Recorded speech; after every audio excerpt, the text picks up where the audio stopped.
So, jetzt ist Ziggy draußen, der holt die Burger und wen sehe ich denn da an? Hold on. Wenn wir das Fenster runterkurbeln. Hi, is that you, Rico? Yeah, it's me. Rico, what are you doing at that Yeah, burger joint? I'm telling Siggy not to eat too many burgers. Oh, okay. Well, I need to talk to you because there is like a topic, a very sad topic I want to talk. Ziggy is gone. Hmm. Yeah, you can come in now and we talk about our great friend Karsten Beck. Yeah, of Um, course, man. okay, Ziggy is catching the burger. So Rico, Yeah. um, a very unfortunate thing. We all know him, and yeah, Karsten Beck sadly passed away last week. Yeah. Um, it's tragic. I mean, everybody was shocked. Hmm. You were devastated. Yeah, it was really tough. I mean, I knew he was very sick, and I knew his body was deteriorating, but I did not know. The thing is, like, you do not even want to think about it when you're friends with somebody and they are that sick, that there even is a possibility of them dying, even though it was pretty realistic, Mm. given the diagnosis he had with a brain tumor and having to be operated on a couple of times, and having to go under medication. So his situation was really serious. But you never want to imagine one of your friends passing on. So even though I knew he was sick, it still came as a shock to me. Mm. Because he was so young. He was, I think, he was reaching his mid 30s. I mean, 34, yeah. 34. This is really, and yeah. Well, I was lucky to meet Karsten just when he started as a wrestler. You remember as Diego Hmm. Latino, the masked, funny gimmick. Yeah. In I think he started in '06, and he wrestled for numerous promotions in Germany. Was he trained in WXW? Did you Yeah. remember? Yeah. So the way I always saw what Karsten Beck, I think, was one of the first people that got recruited to the dojo or academy, if you will. And you say '06, could be even '05, but I'm not exactly sure about that. Hmm. That I saw him for the first time. But that was well over like 15 years ago. But he was trained. He was a WXW guy through and through. So yeah, that's basically where he got his start. And that's also the place where he ascended to great heights for European wrestling. So who were his coaches back then? Because Walter was pretty green as well around that Hmm. time. So who trained him? That's a good question, man, because I never had anything to do with the developmental system from back then. I believe he trained with Jacoby and Taz, to be honest. And maybe he took part at the seminars they had with a lot of indie wrestlers. Yeah, so they regularly did back in the day. They regularly did seminars when guys like Hero came through. Mm. Daniel Bryan, I believe, or that could be GSW. But either way, there were a lot of seminars back in the days when indie wrestlers came through.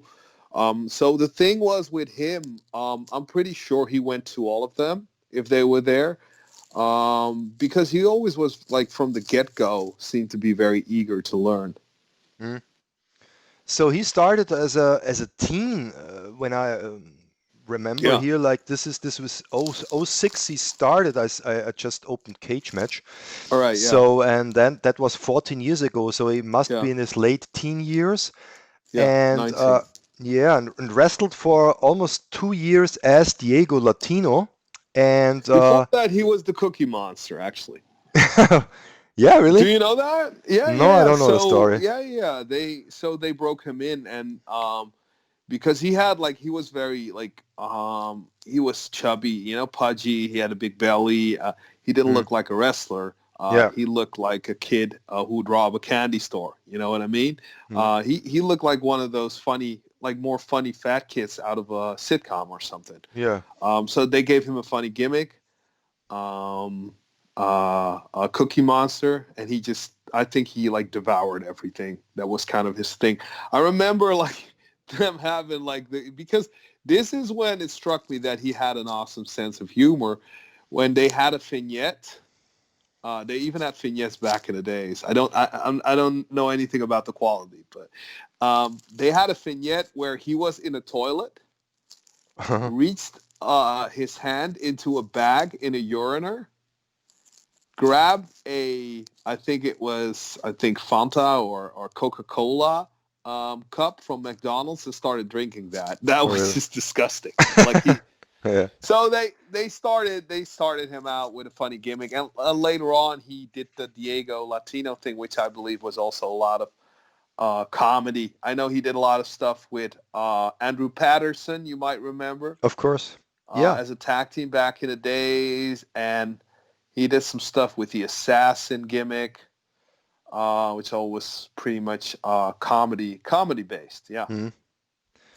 And around '08, it was late '08, hmm what was the reason why he dropped the gimmick of Diego Latino and wanted to wrestle as Karsten Beck?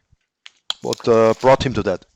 That's a good question. I think he wanted to, because he had a lot of fucking masks.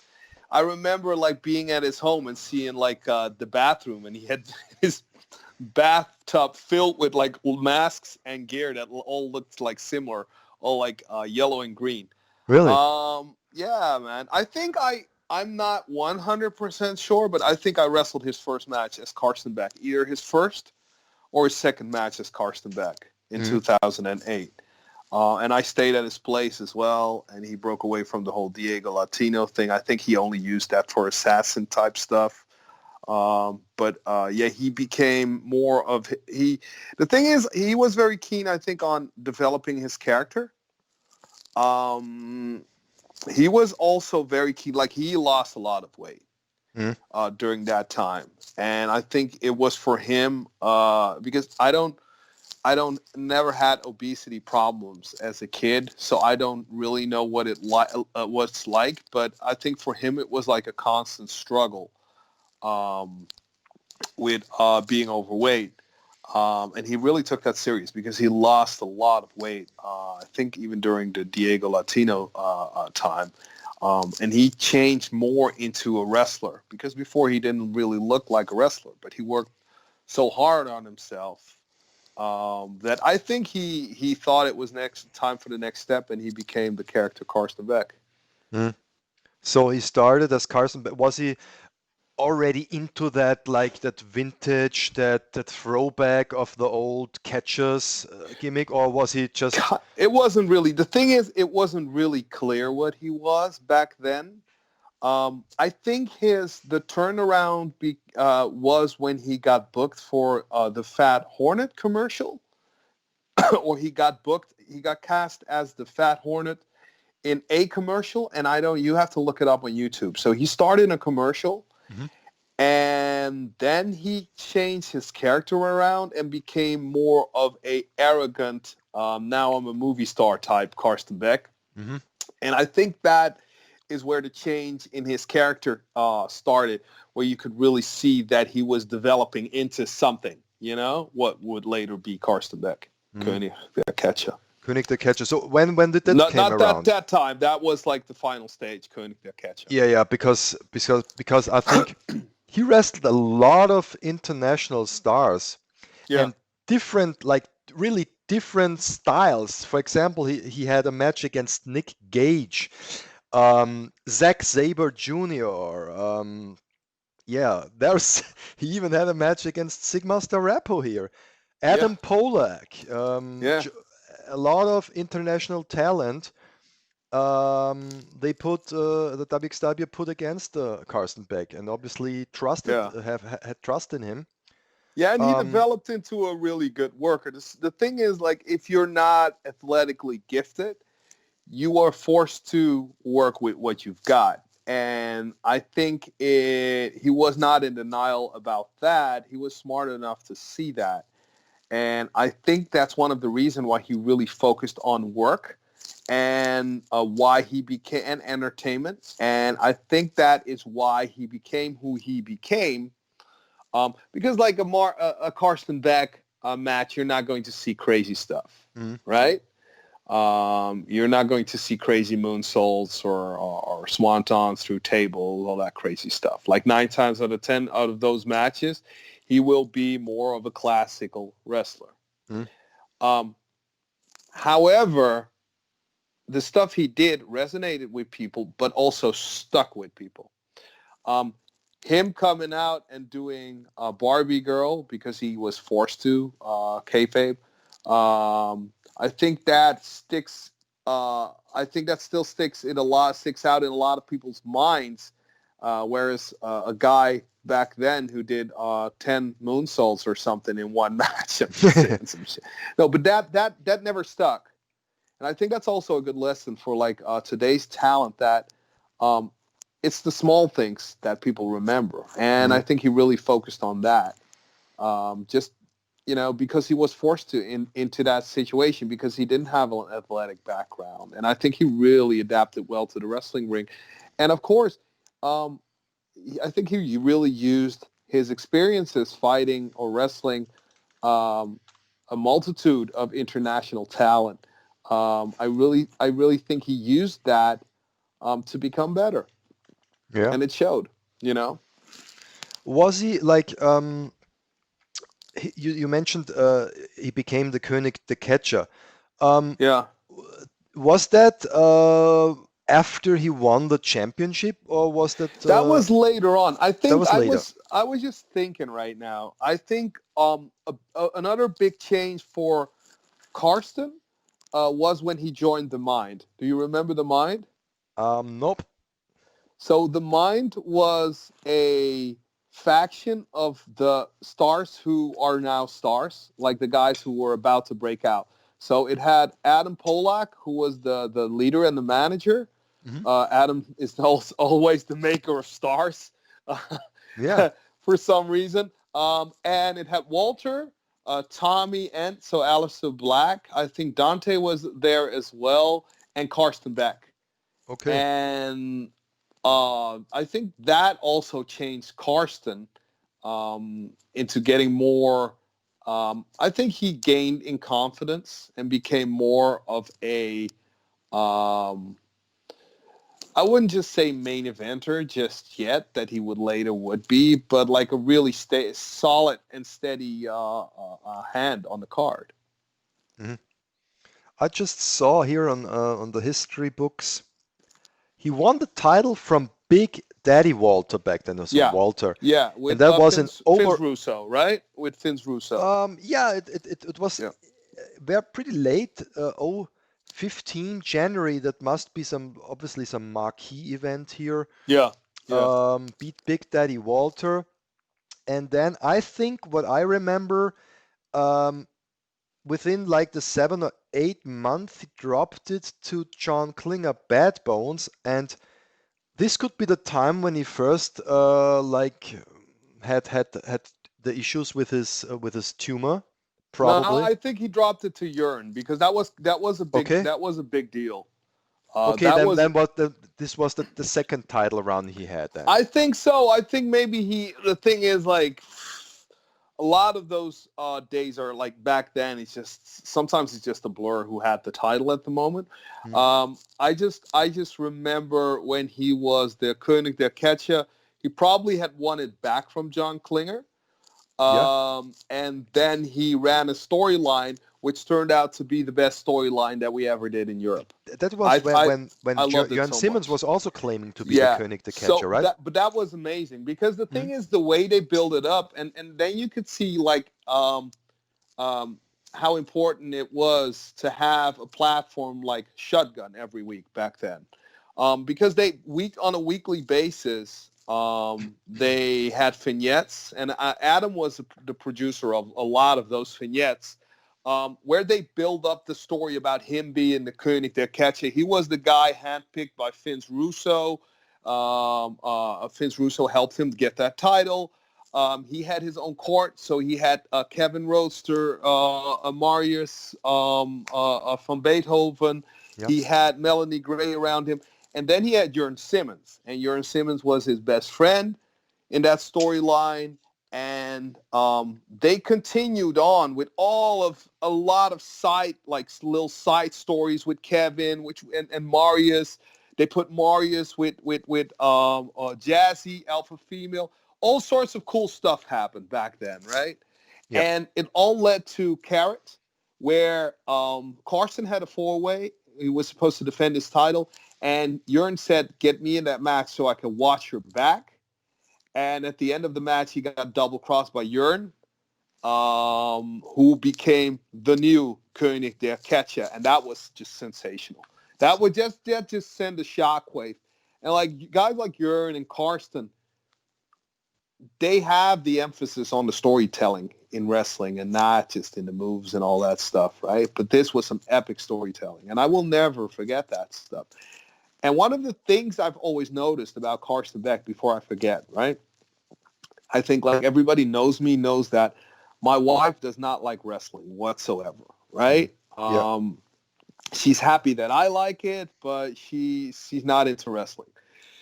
So I took her to a show like once or twice, and on both occasions she said Karsten Beck, and she always said, "I love that guy."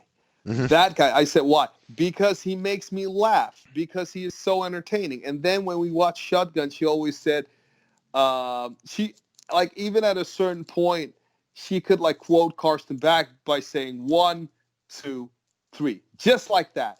And my wife does not like wrestling, but a character, she knew it was my friend, but she, like, a lot of those guys are my friends, but especially Karsten, she always said, that is an entertaining guy. Mhm. So that resonates with everybody, also outside of wrestling, you know? Yeah. Okay, then we had like the he dropped the title to Yearn Simmons. That was like Yeah, that was a four-way where yeah. Karsten entered as a champion and Yearn walked out as the new champion, right? Yeah, it was a five-way. Yeah. Hmm. Yeah. So then probably there was a time where where the issue came up with the tumor and Yeah. he Yeah. took a hiatus and what was the backstage the mood It was shocking. It was shocking. who You brought know, the information up? Did you remember? I think Adam told me, I guess. Um, it was just a rough time, because that's something you do not expect. The thing is, Karsten has worked so hard to get where he was. And everybody was looking forward to a program with him and Yearn, like all the fans, like even guys backstage, because it was entertaining, like I said before. Then all of a sudden that happens to such a young guy that I even back then knew for a long time and who I considered my friend, is just a big shock, Mhm. you know? But he really fought through it.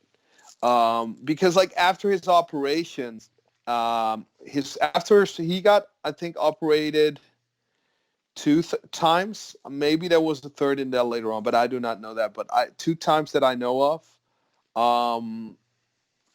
And he was on chemo, and All I right. knew that they couldn't get all of the tumor out. There was Yeah. still a small portion, but they couldn't reach it, so that grew back later on. So he was on chemo, but he still showed up at shows, and he was really sick. And I noticed because he was slow, and I asked him, "Why are you here?" He said, "I just want to have a job here Mhm. because I love wrestling so much." He Yeah. said, like, even though I'm sick, I just rather be here than be home. And he was doing a lot of the logistics for WXW back then, and he started to do some in-ring work with. He did a program with Jacoby, but you could see that he was a step behind. He wasn't the same guy, Yeah. you know. Then slowly but surely he became the sports leader later on for WXW again. And like after a while, you could just see Mhm. he was in rough shape. He was not in good shape. And every time I asked him, "Why are you not losing any weight?" Because you were working in the gym, dude. Yeah, I'm just lazy. But I don't even think he was lazy because, like, yeah, he might be lazy, but he was always a fighter. I Yeah. think his body just took a lot of fucking damage. A lot of, like, more than we'll realize, I guess. So that was after, because there was like a surprise return. I think it was shortcut to the top when he returned Yeah, in that 30-man rumble. that was before he got sick. That was before that. So Yeah, it because we took him off. We took him off the road for a couple of months to milk the gimmick between him and Yearn. yeah. So then the last years I think you worked for WXW for like till 18, or was it 19? This year, This year. until this year. Oh, Yeah, this so year. So up so you- until so February. so February. so you said he was in a pretty bad, rough shape. So Well, yeah, I could see but because he was not just gaining weight because like the guy is prone to gain weight anyway, but it was the way he moved was not the same. mm, He was just a step slower, and he was running an angle with Amel, and I remember specifically the last time he stepped out of that ring, he had trouble getting his legs over the ropes. So I walked up to him. I said, "Brother, what is going on?" He said, "I'm just fat." I said, "You can tell me, bro. You can tell me." "No, really, I'm all right. I'm just lazy and fat. mm, I'm doing all right." But he wasn't doing all right, which I found out soon after. yeah. Well, as you remember, I reconnected with him in I think it was late 18, Hmm. and we were yeah, we wanted to have a general manager for our women's brand, and then I just reached out to him and then asked him, and he said, "Yeah, I'm fine. Let's do it. I'm happy to come back to Austria because I think it was only it was only Rings of Europe where he wrestled in Yeah. Austria, never wrestled for another company. So I brought him back, and I'm really thankful. And it was sort of closing the circle because he started in Rings of Europe in his early years, and Hmm. it is in unfortunate final years. Uh, he cut a promo and thanked me that I gave him a chance to wrestle abroad. So yeah, he was No, there, that's and then nice. it was nice, and then I really appreciate it. And I think he did too, man. I really think he did too. yeah, He appreciated every chance he got because he loved the business so much. yeah, and then I was again reaching out to him. He was not replying. I didn't blame him for that because I think by that time, and I think WXW also stated like a statement that they cannot tell about the condition of Karsten Beck, or they don't want to. I think that was the last Karat Gold where they posted something Yeah, about him. that was, you have to understand that that was a period in which he did not reply to anybody anymore. Mm, And the communication I had with him just strictly went through Ruth, who was the girl who was taking care of him. Um, Big shout out to her for everything she did mm. So for Carson. she was kind of the caretaker of him, like Yeah, yeah, yeah, yeah. Completely unselfish. She's just the same. Really, it's unbelievable. She was there. She really loved him, and she was there, and he loved her as well. And she was there till his last breath. So I think that's something incredible, mm, for a young woman to do something like that. But yeah, the communication, the thing is, like, I asked her too, why isn't he responding to my text? Well, she said he is reading it, but he will forget soon after mm, because he became really forgetful. So it was really hard to establish a normal communication mm. with him through text and stuff. The last time I saw him was Carrot. Yeah. So he was just there as watching the show, or was he Yeah, involved in some? no, he was just there. He was just there sitting.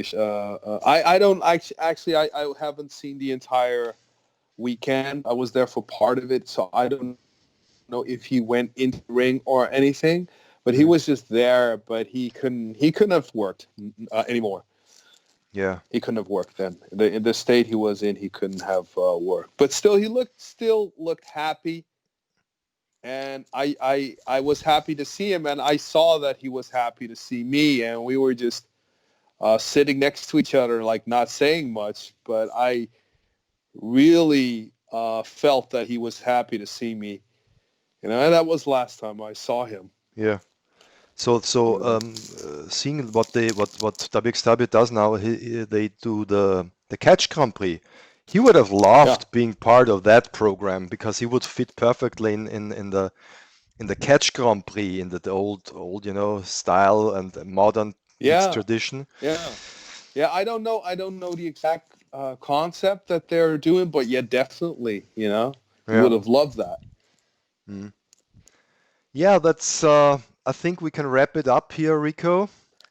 Yeah, man. Maybe like a last, what was Karsten, if you can like describe Karsten, what was he like character-wise, and um, were his very close friends back in the days, or was he A close lot of with guys were close. No, but he was close with Taz. He was close with Monka. He was close to a lot of guys from the office? from the office. Not just the office, but like the old group from back in the days. He was good friends with Adam and even Andrew.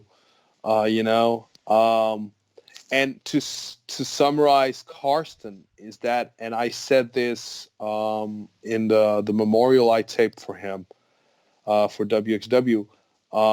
His name to me will always be synonymous with hard work, because I would have voted him least likely to succeed as a wrestler from the first glance of him. But he fought through that. He proved me wrong, and I think he proved a lot of people, even himself, wrong, that he could do this and he could reach the top of the mountain and be a believable character. And he turned into a believable character, through hard work. He was always there towing the ring truck. He was getting up in the middle of the night, even like 2 years ago. We were in Hamburg. Quick story to show you how, what Karsten Beck was all about. We were in Hamburg, and the show, I hadn't seen him all day, so the show ended at probably around 12, because the shows in the Markthalle are always ending pretty late. So I went back to the hotel room, and I think Kev the ref was supposed to be there as well, but I was there. I thought I was the first one there, but it was Karsten, who was already there eating potato chips and watching TV. I said, "What the fuck are you doing here, dude? I didn't know you were here." He said, yeah. He said, "I'm just here to plan the logistics because I have to, I'm driving the ring truck." Mhm. So I'm waiting because I'm going to drive it back at 2 in the night. I said, at 2 in the night from Hamburg to Oberhausen. And I remember like saying, "Jesus Christ, it's so fucking horrible. I'm so happy I can go to sleep right now. I don't have to go out at 2 in the night." And he went back, I remember, with Kelly, and he told me that Kelly had to wake him up through driving the entire night long because he was just falling asleep. But the thing is, he was always there to put the work in, always there to help out, always there to help out people with wrestling, help out to put up the ring. Yeah, man, he was a great guy. He had a great sense of humor, didn't take himself too serious. And I think that's a wonderful quality as a wrestler because, let's be honest, it's kind of foolish what we're doing anyway, Yeah. He had a great attitude, man. He was a great friend, and he loved wrestling. He loved to be around wrestling. And the thing is, you always develop a certain bond amongst your brothers and sisters because, like, as nobody else knows, what it's like to be on the road, far away from home, sustaining injuries, going through great highs and the lowest of lows, being homesick or being hurt or having a shitty match or wrestling for a crazy promoter or what the fuck ever. Yeah. But you go through it together. And like that guy was one of the familiar faces in the locker room, and he never changed. Sometimes you meet guys in the wrestling industry, their name becomes bigger, their head becomes bigger, and they've developed an attitude. Karsten always stayed Karsten, and that says a lot about him. And he was a great guy, and we are really going to miss him. Not just me, but the entire wrestling community and everybody that was around him. It was a great guy to have around, man, backstage. Yeah. All right, Rico, I think that wraps up the obituary perfectly. Thanks for all the info because you are you know Karsten for a long time. And Yeah, I man. hope every friends of him and the relatives that goes through a very difficult time right now, all the strength to them. Yeah, absolutely, man. And we all Absolutely. will remember you, Karsten. And yeah, thanks, Rico. Thank you And for having me, man.